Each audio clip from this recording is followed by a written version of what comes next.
Class 8th में आज हम 14वें पाठ का अध्ययन करेंगे। संस्कृत में हमारे पाठ का नाम आर्यभट्ट है, यानी आर्यभट्ट। भारतवर्ष की अमूल्य निधि है ज्ञान विज्ञान की सुदीर्घ परंपरा। इस परंपरा को संपोषित किया प्रबुद्ध मनीषियों ने। इन्हीं मनीषियों में अग्रगण्य थे आर्यभट्ट। दशमलव प्रणाली आदि के प्रारंभिक प्रयोक्ता आर्यभट्ट ने गणित को नई दिशा दी। इन्हें एवं इनके प्रवर्तिक सिद्धांतों को तत्कालीन रूढ़िवादियों का विरोध झेलना पड़ा। वस्तुतः गणित को विज्ञान बनाने वाले और गणितीय गणना पद्धति के द्वारा आकाशीय पिंडों की गति का प्रवर्तन करने वाले थे प्रथम आचार्य आर्यभट्ट के इसी वैदुष्य का उद्घाटन प्रस्तुत पाठ में है। देखिए पाठ पढ़ते हम। पूर्व दिशायाम उदेति सूर्य पश्चिम दिशायाम च अस्तम गच्छति इति दृश्यति ही लोके। इस संसार में लोक में देखा जाता है कि पूर्व दिशा में सूर्य उदय होता है और पश्चिम दिशा में अस्त होने चला जाता है। परम न अनेन अवबोध्यम अस्ति यह सूर्यो गतिशील इति। परंतु निश्चय ही संसार ने ऐसा तो देखा है, परंतु इससे ऐसा नहीं जानना चाहिए कि सूर्य गतिशील है, यानी सूर्य गतिशील करता है, गतिशील या गति करता है। सूर्य अचलो पृथ्वी च चला या स्वकीय अक्षे घूर्णति इति सांप्रतम सुस्थापित सिद्धांत है।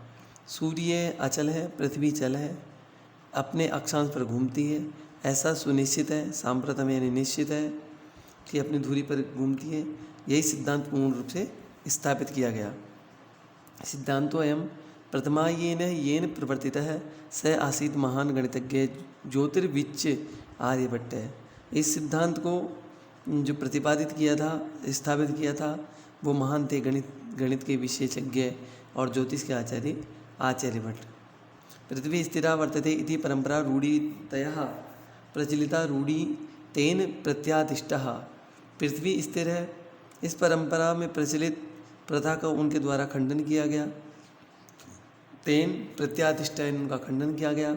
तेन उदाहरितम यत् गतिशीलायाम नौकायाम उपविष्ट मानवा नौकाम स्थिरम अनुभवती। जिस प्रकार एक गतिशील नौका को देखकर मानव देखता है नौका स्थिर है, लेकिन वो नौका गतिशील होती है। अन्याञ्च पदार्थान गतिशीलान अवगच्छति। इस प्रकार अन्य पदार्थ भी गतिशील होते हैं। एवमेव गतिशीलायां पृथिव्याम अवस्थित है मानव पृथ्वीं स्थिराम अनुभवती सूर्यादिग्रहान च गतिशीलान वेत्ति। ये गतिशील है, पृथ्वी पर स्थित जो भी है। इस प्रकार गतिशील जो पृथ्वी है उस पर स्थित मानव प्रकृति पृथ्वी पर स्थित स्थिर अनुभव करते हैं, स्थिर अनुभव करते हैं। सूर्यादि ग्रहान से गतिशीलान वेत्ति। सूर्य आदि ग्रहों को गतिशील समझता है, यानी मनुष्य जानता है कि पृथ्वी तो स्थिर है और बाकी सभी चलायमान है, ऐसा मनुष्य सोचता है। आप शब्दार्थ देख लें, हिंदी अनुवाद देख लें, क्वेश्चन आंसर देख लें। जैसे क्वेश्चन नंबर 7 अनुभवती इत्यस्य उपसर्ग अनुपसर्ग है, और ग्रहान इसमें विभक्ति बतानी है आपको। तो जैसे रामान होता है वैसे ग्रहान द्वितीय विभक्ति बहुवचन। 476तमे ख्रीष्टाब्दे षष्ठसप्तत्यधिकचतुःशततमे वर्षे आर्यभट्टः जन्म लब्धवानिति तेने विरचिते आर्यभट्टीयम इत्यस्मिन् ग्रंथे उल्लिखितम। 476 ईस्वी संस्कृत में इसको लिख दिया है। षष्ठ यानी 6, सप्ती यानी 7। तो 70 से अधिक कितने हो गए? 6, तो यानी 76। चतुःसप्ततमे यानी 400 वर्ष, यानी 476 वर्ष टोटल हो गए। आर्यभट्ट जन्म लब्धवान इति। आर्यभट्ट का जन्म हुआ और उन्होंने आर्यभट्टी नामक ग्रंथ की रचना किया, उनका वर्णन किया। ग्रंथोयम तेन त्रयोविंशतितमे वयसि विरचित है। ये जो उन्होंने ग्रंथ लिखा 23 वर्ष की अवस्था में लिख दिया था। ऐतिहासिक स्त्रोत्रोभिः ज्ञायेत यत् पाटलिपुत्रम निक्षा आर्यभट्टस्य वेदशालाम आसीत्।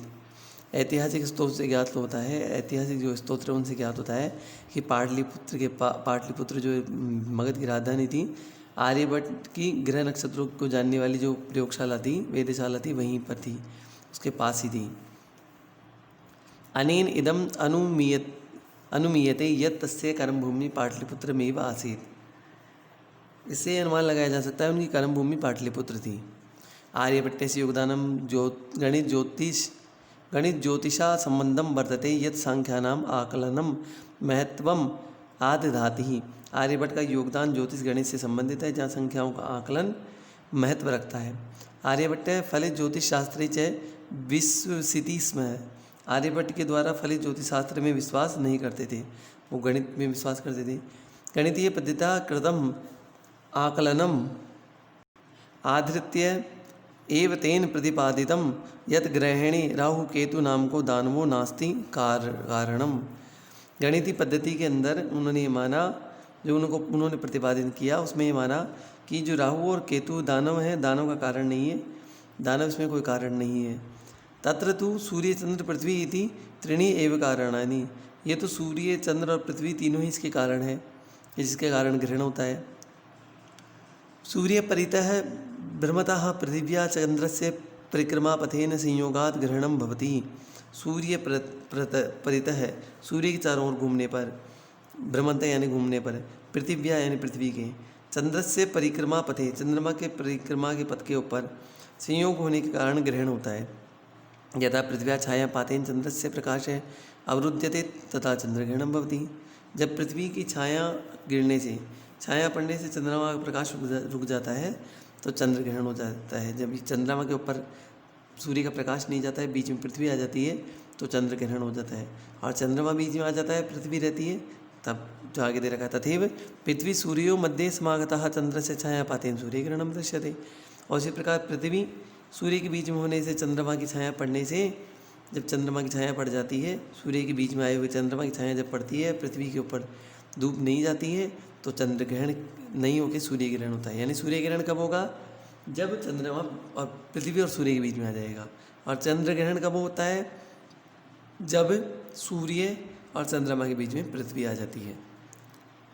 समाजे नूतनानां विचाराणां स्वीकारणे प्राय सामान्य जना काठिन्यानुभवन्ति। समाज में नूतन विचारों का स्वीकार करने का प्राय सामान्य जन कठिनता से अनुभव करते हैं। भारतीय ज्योतिष शास्त्रे तथैव आर्यभट्टस्यापि विरोधः अभवत्। भारतीय ज्योतिष शास्त्र में उसी प्रकार आर्यभट्ट का विरोध हुआ।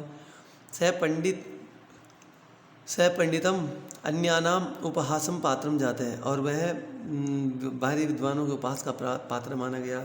पुनरपि तस्य दृष्टि कालातिगामिनी दृष्टा। फिर भी उसकी जो दृष्टि थी वह समय को लांघने वाली थी, कालातीत थी। आधुनिक वैज्ञानिक तस्य च सिद्धांत समाधार प्रकटित है। आधुनिक जो विज्ञान है, वैज्ञानिक है, उन्होंने इस सिद्धांत का आदर किया, उसको स्वीकार किया।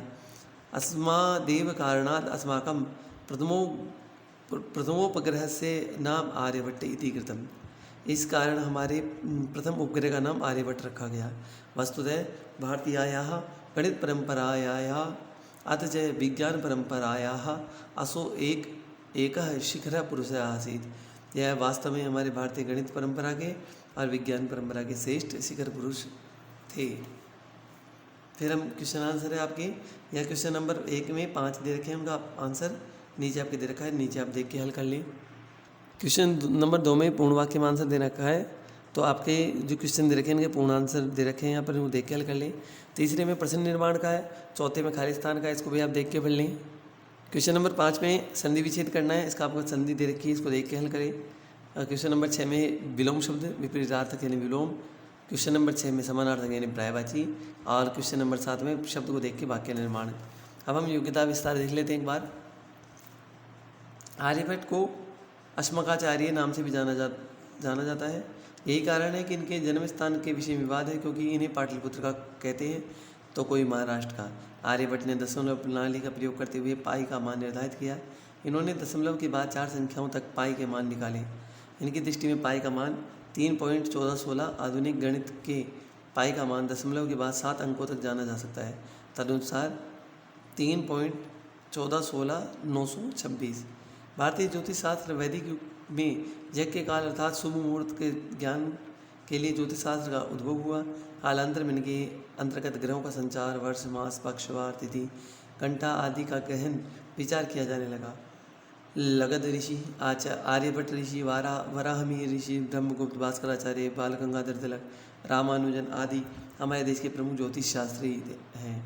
आर्यभट्टियम, सौर सिद्धांत, बृहत संहिता, लीलावती, पंच सिद्धांतिका आदि ज्योतिष शास्त्र के प्रमुख ग्रंथ हैं। आर्यभट्टियम, आर्यभट्ट ने 499 ईस्वी में इस ग्रंथ की रचना की। इस ग्रंथ में 20 आर्य छंदों में निबंध है। इन्हें ग्रहों की गणना के लिए कली संवत 499 ईस्वी में 3600 कली संवत को निश्चित किया गया है। गणित ज्योतिष, संख्या के द्वारा जहाँ काल गणना हो वह गणित ज्योतिष है।